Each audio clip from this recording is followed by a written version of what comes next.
Hello student, I Dilip Kumar from SS educational institute. तो बच्चों, operating system की सीरीज़ में हमारी 4th यूनिट डिवाइस मैनेजमेंट चल रही है, जिसके अंदर आज का टॉपिक हमारा है device characteristic and hardware consideration. और दूसरे पॉइंट ऑफ व्यू में बात करेंगे यूनिट के हिसाब से, तो इनपुट एंड और आउटपुट डिवाइसेस और स्टोरेज डिवाइसेस की बात चलेगी हमारी। ठीक है, तो चलिए बात करते हैं। देखिए, हम बात कर रहे हैं इसमें device characteristic hardware consideration. That means कि कहीं ना कहीं हार्डवेयर को हम कंसीडर करके ही बात कर रहे हैं इस डिवाइस कैरेक्टरिस्टिक के बारे में।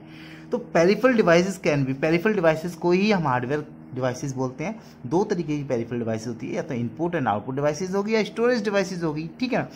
तो इनपुट आउटपुट डिवाइसेस की बात करें तो the device which are used to input data and program into the computer and known as input device। ठीक है जी।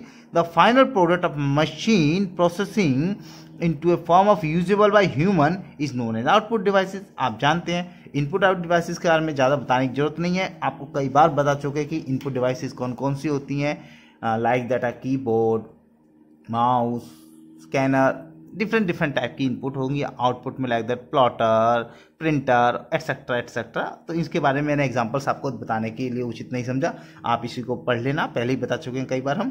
ठीक है, तो इनपुट आउटपुट डिवाइसेस आप जान चुके हैं। इसके अंदर मेन चीज़ जो है हमारी वो है स्टोरेज डिवाइसेस। ठीक है, तो हम स्टोरेज डिवाइसेस की बात करते हैं इसके अंदर।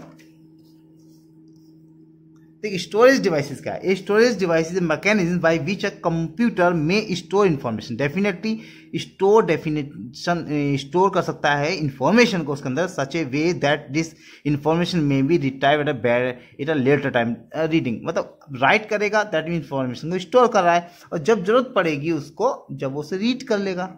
ठीक, तो इसी के लिए हम स्टोरेज डिवाइसेस का यूज करते हैं। ठीक है, differentiate the following type of storage device को हमने 3 कैटेगराइज में बांटा हुआ है। यहां पर हमने पहली है सीरियल एक्सिस या सीक्वेंशियल एक्सिस भी बोल सकते हैं, जिसके अंदर हम मैग्नेटिक टेप का यूज करेंगे। Okay, second is completely direct axis के अंदर मैग्नेटिक कोर का यूज करेंगे, और डायरेक्ट एक्सिस का हम यहां पर मैग्नेटिक ड्रम का यूज करेंगे। ठीक, एक एक करके हम जानते हैं इन सभी के बारे में, क्या चीजें कैसे स्टोर करती हैं। ओके, तो बात करते हैं हम सबसे पहले सीरियल एक्सिस या सीक्वेंशियल एक्सिस। एक ही बात है दोनों का मतलब। ठीक है, serial access, sequential. In serial data access the item are organize one after each other. That means इसमें सीरियल वाइज कम्युनिकेशन होगा हमारा। अगर हमें कोई चीज चाहिए तो हम सीरियल ही ले पाएंगे उस चीज को। In order to access a particular item all the previous item has to be access. अगर हमें कोई, मान लीजिए इसमें जैसे मैं बता रहा हूँ 6 आइटम लेना है हमको, 6 आइटम को देखना है हमको, 6 आइटम को सुनना है हमको, तो क्या करेंगे इसमें हम पहले आइटम को भी सुनना पड़ेगा, दूसरे को भी देखना पड़ेगा, तीसरे को भी देखना पड़ेगा, चौथे को भी देखना पड़ेगा, 5, 10, देन हम 6 आइटम पे पहुंचेंगे। In this example, in order to access item number 6 all the previous item 1 to 5 must be proceed. 5 item proceed करने ही पड़ेंगे। That is called the serial access या सीक्वेंशियल एक्सिस। इसके लिए एग्जाम्पल बताते हैं हम आपको। जैसा कि यहाँ देख पा रहे हैं, ये एक वीसीआर जो आपने साथ सुना हो कभी, आप जब छोटे रहे होंगे, वीसीआर का नाम सुना हो। हम कैसेट्स देखते थे, वीडियो घर पे लाते थे और इसे कैसेट को हम लगाते थे, तो इसमें वीडियोस मूवीज को देखते थे हम। ठीक है ना।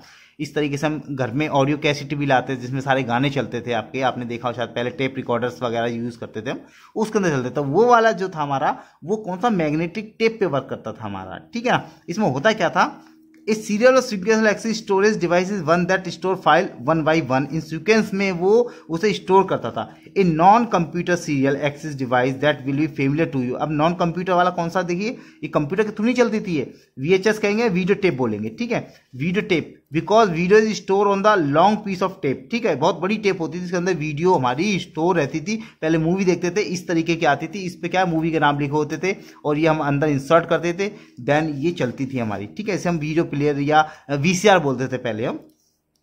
When TV shows are recording to this tape, पहले इसी के अंदर सारे रिकॉर्ड कर लेते थे हम शोज को। देखो, 1 by 1 इन ऑर्डर, एक एक करके ऑर्डर में चलते थे। If want to watch a show then you can record earlier.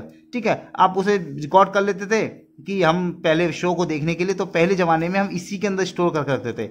You have to rewind और फास्ट फॉरवर्ड करते थे हम इसके अंदर। हमें क्या करते, डायरेक्टली हम किसी उस ट्रैक पे नहीं जा सकते थे जो हमें देखना है। या तो हमें इसे रिवाइंड करना होता था या इसे फास्ट फॉरवर्डिंग करना होता था through all other show until you find it. सबको हमें मतलब सब में यही करते थे पहले। This show only accessible in the same order you recorded them, same order में हम रिकॉर्ड कर सकते थे। This type of 1x1 storage and axis called a serial axis. इस यही हमारा सीरियल एक्सिस का एग्जांपल है। इसमें सारे की सारी जो भी हमारी इंफॉर्मेशन थी हम सीरियल ही चेक कर पाते थे।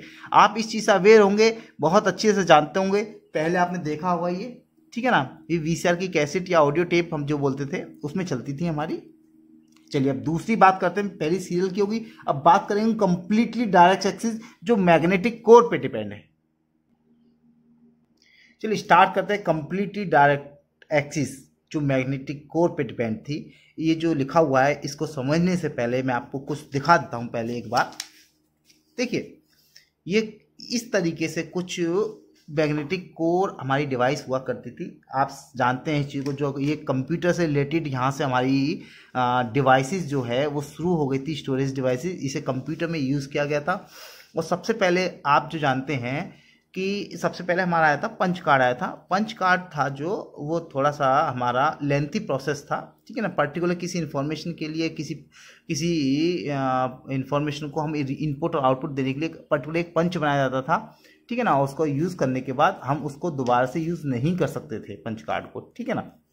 देन उसके बाद हमारा वैक्यूम ट्यूब आया था।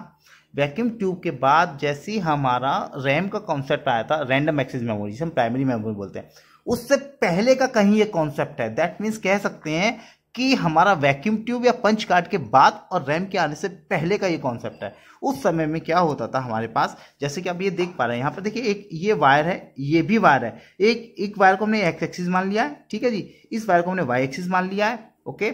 और जो ये तीसरी वायर जो आ रही है इसे हमने सेंसिंग वायर मान लिया है, ठीक है। इस तरीके से हमारा ये जो है मैग्नेटिक कोर, ये कोर है, इसे बोलते हैं मैग्नेटिक कोर, ठीक है। इस कोर में क्या होता था, हम इलेक्ट्रिक करंट इस सर्किट के अंदर फ्लो करते थे। और एक कोर जो है केवल एक ही बिट को स्टोर कर सकती थी, ठीक है।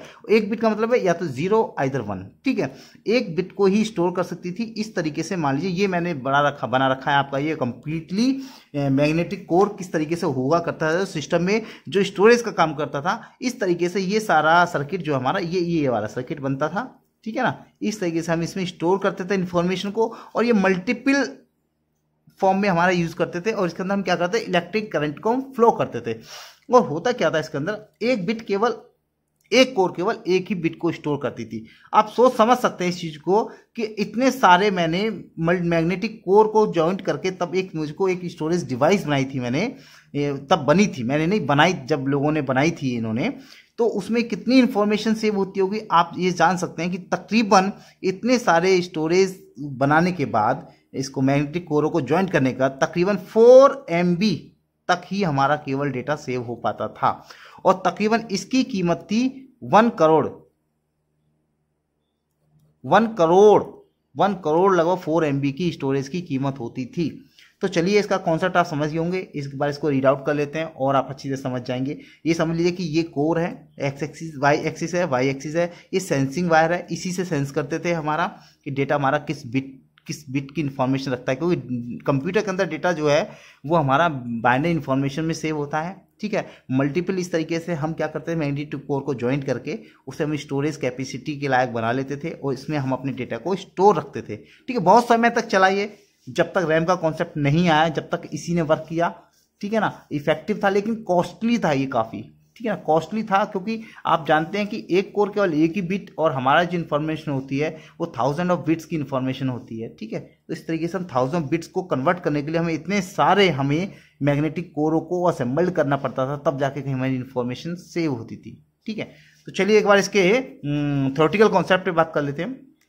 जैसा कि देखिए, magnetic core memory was predominant from random access computer, ठीक। मेमोरी इससे पहले रैंडम एक्सेस मेमोरी आई थी, उससे पहले की बात कर रहे हैं। फॉर 20 ईयर बिटवीन 1955 से लेके 1975 तक इंट्रोड्यूस रही थी हमारी मैग्नेटिक कोर वाला कॉन्सेप्ट, ठीक है। सच मेमोरी जो often just called the core memory कहते थे हम इसे, ठीक है। इन्फॉर्मेशन कोर भी बोल देते हैं, ठीक है।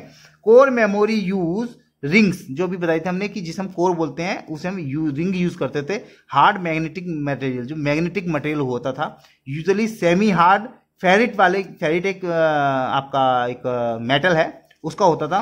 And transformer core where each wire thread through a core serve as a transformer winding. जो हम वाइंडिंग कर रखी है इसमें देखो, कॉपर की वाइंडिंग होती थी और कॉपर की वाइंडिंग में ही हमारा जो इलेक्ट्रिकल वेव्स है वो फ्लो करती थी, ठीक है। 3 और 4 wire passes through each core, 3 और 4 वायर ही हमारे इसके अंदर से पास होती थी, ठीक है। ईच कोर स्टोर 1 बिट, जैसा कि मैंने आपको बताया, ईच कोर 1 बिट इंफॉर्मेशन को सेव रखती थी। एक core can be magnetize in either the clock और काउंटर क्लॉक डायरेक्शन में, या तो क्लॉक होती थी या एंटी क्लॉकवाइज होती थी। The value of bit stored in a core is 0 और 1, ठीक है, अकॉर्डिंग टू डायरेक्शन को क्लॉकवाइज है या एंटी क्लॉक। अगर क्लॉकवाइज 1 लिया है तो एंटी क्लॉकवाइज 0 होगा, और अगर एंटी क्लॉकवाइज 0 लिया है तो क्लॉकवाइज 1 होगा, ठीक है। Electric current pulses in some of wire through the core allow a direction. Electric current है ना, वो बताता हमारा किस डायरेक्शन में जाना है हमको। Magnetization in the core to be set either direction, thus storing 1 और 0, डेफिनेटली 1 या 0 बिट स्टोर होती। Another wiring through each core is sense wire, जो मैंने आपको बताया सेंस वायर है। ये क्या करते हैं, detect whether core change state, वो कोर अपनी जो स्टेट कब चेंज कर रहा है, ठीक है। This process of reading core causes the core to be reset to 0 पे रिसेट कर देते थे हम, दस इरेजिंग इट, और उस हम पिछली वाली को हम मिटा देते थे जो हमारी इंफॉर्मेशन होती थी। This is called destructive read out, ठीक है, okay. When not being read or return the core maintain last value. अगर हम उसे रीड राइट कुछ नहीं करते तो लास्ट वैल्यू को ही वो रखता था अपना। Even the power is turn off, अगर हम पावर को टर्न ऑफ कर देते थे, therefore there are a type of non volatile memory. Non volatile memory की तरह काम करता था। टर्न ऑफ पावर कर दिया तो रीसेट हो गया सब कुछ, उसके बाद दोबारा से स्टार्ट करेंगे तो उसके बाद फिर हम 0 और 1 सेट करेंगे, उसके बाद हम इसमें डेटा को अपने को स्टोर कर पाते। तो ये बहुत पुराना कॉन्सेप्ट था, कॉस्टली कॉन्सेप्ट था हमारा ये, ठीक है। ये इसलिए ज़्यादा चला तो काफ़ी दिनों तक था क्योंकि उस वक्त कोई टेक्नोलॉजी और नहीं आई थी। लेकिन जैसे ही हमारी टेक्नोलॉजी आई थी, लगभग 75 के बाद हमारी रैम आ गई थी, देन उसके बाद ये टोटली फेल्ड हो गई, ठीक है ना। उसके बाद हमारा रैम का थ्रू कॉन्सेप्ट स्टार्ट हो गया था, ठीक है। चलिए फिर नेक्स्ट बात करेंगे, हम डायरेक्ट एक्सेस की बात करेंगे। चलिए डायरेक्ट एक्सेस की तरफ मूव करते हैं। देखिए डायरेक्ट एक्सेस जो था वो भी हमारा ड्रम बेस था, और वो 2 पे डिपेंड था। एक तो फिक्स्ड हेड होता था, एक मूवेबल हेड होता था, ठीक है। फिक्स्ड हेड का मतलब है कि हमारे पास मैग्नेटिक डिस्क तो आ चुकी थी हमारे पास, ठीक है ना। मैग्नेटिक डिस्क आ चुकी थी हमारे पास, उसमें हम क्या करते थे, जो डिस्क लाइक दैट है सी, जो डीवीडी की तरह वो दिखने में थी, फॉर्मेटेड भी हो जाती थी वो, बोथ साइड हम उसमें यूजुअली उसे यूज कर सकते थे, है ना, ठीक है ना। कॉल्ड इसे हम इससे बोल सकते थे, ट्रैक बोल सकते थे हम, ठीक है ना। और data record serially in each track, serially हम उस ट्रैक में हम रीड कर सकते थे। Fixed read write had positioning over data, fixed होता था उसमें रीड राइट ऑपरेशंस, उसके अंदर पोजीशन उसके फिक्स होती थी, किसकी, रीड और राइट की, कि हमें किस पोजीशन पे रीड और राइट करना है, ठीक है। एडवांटेज क्या था इसका, फास्ट था। क्यों फास्ट था इसके अंदर, अभी वो भी बता देंगे। डिसएडवांटेज क्या था, high cost and reduce storage, ठीक, क्या था देखते हैं। देखिए जैसा कि आपको फिगर में दिख पा रहा है, ये फिक्स्ड हेड डिस्क है, जिसमें मैंने 4 रीड आउट हेड लिए हैं, और हर एक के पास एक ट्रैक है, ठीक है। अब देखिए रोटेशन मैंने दिया है ये इस तरीके से, क्लॉकवाइज रोटेशन लिया है, ठीक है ना। अब ये फिक्स्ड हेड है हमारे पास, और ये देखिए ये डिस्क जो है ना, CD DVD की तरह गोल डिस्क है। इसके अंदर क्या कर रखा है, जो हेड है वो हर ट्रैक पर लगा हुआ है। अब देखिए जब हर एक पे ट्रैक पे हेड लगेगा तो डेफिनेटली हाई कॉस्ट हो जाएगी, ठीक। और दूसरी चीज देखिए कि अगर मान लीजिए कोई इंफॉर्मेशन सेव करनी है, जब कोई इंफॉर्मेशन सेव करनी है तो जिस ट्रैक में जगह होगी वो वहीं पे सेव करेगा, ठीक है। अगर मान लीजिए इसमें अगर जगह आधी कंप्लीट हो गई और खाली अगर इस ट्रैक में है, मान लीजिए 1 वाले ट्रैक की बात करें, चलिए 1 पे अगर आधा सेव है और आधे में खाली है 1 ट्रैक हमारा, और हम दोबारा कोई चीज सेव कर देते हो, मे भी हो सकता है 1 में सेव करे, मे भी हो सकता है 2 में सेव करे, मे भी हो सकता है 3 में सेव करे, मे भी हो सकता है 4 में सेव करे। डिपेंड इसके खुद की मैकेनिज्म पे डिपेंड करता था कि ये किस में सेव करेगा हमारा। ये हम नहीं कर पाते थे, इसमें ये खुद सेव करता था, ठीक है। तो अननेसेसरी क्या होता था, वेस्टेज होता। तो रिड्यूस स्टोरेज क्या है हमारा, बेकार होता था, रिड्यूस होता था स्टोरेज हमारा, ठीक है। दूसरी चीज आप देखिए कि फास्ट है। फास्ट का मतलब है कि हर एक पे हेड लगा हुआ है। मान लीजिए आप इंफॉर्मेशन को लेना चाहते हैं, ट्रैक 4 पे पड़ी है चाहे ट्रैक 2 पे पड़ी है, डेफिनेटली हर एक पे हेड है। जैसे ही ये मूव होगा, रोटेशन होगा इसका, जिस हेड पे होगा वो तुरंत उसको हेड से ही रीड आउट होता है, रीड और राइट हेड से होता है, वो हेड से रीड कर लेगा। दैट मीन्स कि मोर देन 1 हेड का यूज यही रहा कि हम उसे क्विकली एक्सेस कर सकते हैं, ठीक है ना। तो देखिए fast, more than 1 movable head है, इसीलिए फास्ट है इसके अंदर से रीड करना। तो एक तरीके से ये बात कर रहे हैं हम इसमें कि हमारी जो मेमोरी है ये स्टोरेज डिवाइसेस जो है ये हमारी क्या है, फिक्स्ड हेड वाली है। ठीक है, अब बात करेंगे हम कि जहां पर मूवेबल हेड होगा वहां पर क्या फंक्शनलिटी होगी, उसके बारे में एक बार देख लेते हैं। ठीक है, मूवेबल की तरफ बात करते हैं। तो मूवेबल में देखिए क्या है, पहली चीज है मूवेबल में डायरेक्ट के अंदर ही चला है, डायरेक्ट एक्सेस के अंदर ही। तो पहला है मूवेबल के, पहला था हमारा जो बात करी थी जिसके बारे में हमने आपसे, वो थी हमारी फिक्स्ड हेड, और सेकंड है हमारी ये रैंडमली एक्सेस। ठीक है ना, डायरेक्ट के अंदर ये रैंडम एक्सेस करेगा। मान लीजिए किसी ट्रैक को आपको 8 को ही देख रहा है तो डायरेक्ट ये 8 ट्रैक पे जाएगा और इसको रीड कर लेगा। ठीक है, ये इसकी फंक्शनलिटी है इस डायरेक्ट मूविंग हेड के अंदर। क्योंकि क्या है इसके अंदर देखिए, ये मैंने बना रखा है, इसके अंदर रोटेशन हो रहा है, रोटेशन क्लॉक एंटी क्लॉक कुछ भी हो सकता है। स्प्लेंडर है, स्प्लेंडर पे हमारी ये डिस्क है, इस डिस्क के अंदर बता रखा है मैंने कि ट्रैक वाइज बताया हुआ कि हर एक ट्रैक है। देखिए ये ट्रैक है। ठीक है, ट्रैक है, ये सेक्टर में बटा हुआ है ट्रैक हमारा ये। ओके, उसके बाद हमारा ये प्लेट है, इस प्लेट के अंदर ही ट्रैक होते हैं सारे। ठीक है, अब एक ही प्लेट है या 2 प्लेट हो सकती है, लेकिन ये प्लेट फिलहाल एक ही है, इसको हमने बता रखा है। तो उसके अंदर क्या है कि जो हेड है, ये हमारा हेड जो है ये फिक्स नहीं है, ये मूवेबल है। मतलब मूवेबल का मतलब है ये कहीं से यहाँ तक पूरा रीड कर सकता है इसको। ठीक, हर ट्रैक को रीड कर सकता है, हर सेक्टर को रीड कर सकता है हमारा। ठीक है ना, अब इसमें बात करते हैं। देखिए ड्राइवर रोटेट 60 to 200 टाइम पर सेकेंड। ये ड्राइव रोटेट होती है, घूमती है, ये 60 से लेके 200 टाइम्स 1 सेकंड में घूम जाती है ना। आरपीएम इसका होता है, आरपीएम में रोटेशन पर मिनट कितना होता है इसका, ये पर सेकंड, ये तो इतना टाइम घूमते थे। इसको हम रोटेशन जो होता है इसे आरपीएम में होता है, रोटेशन पर मिनट होता है इसका। ठीक है ना, इससे ये जुड़ा हुआ आता है हमारा हेड, इसे बोलते हैं आर्म असेंबली। ठीक है, head crash result from disk making contact with disk surface. अगर कहीं पे क्रैश होता है हेड हमारा तो डिस्क सरफेस से वो कांटेक्ट करता है वो। ठीक है ना। Okay, positioning time, random access time. Position time क्या, रैंडम एक्सेस टाइम है, कहीं पे भी कैसे भी एक्सेस कर सकता है ये।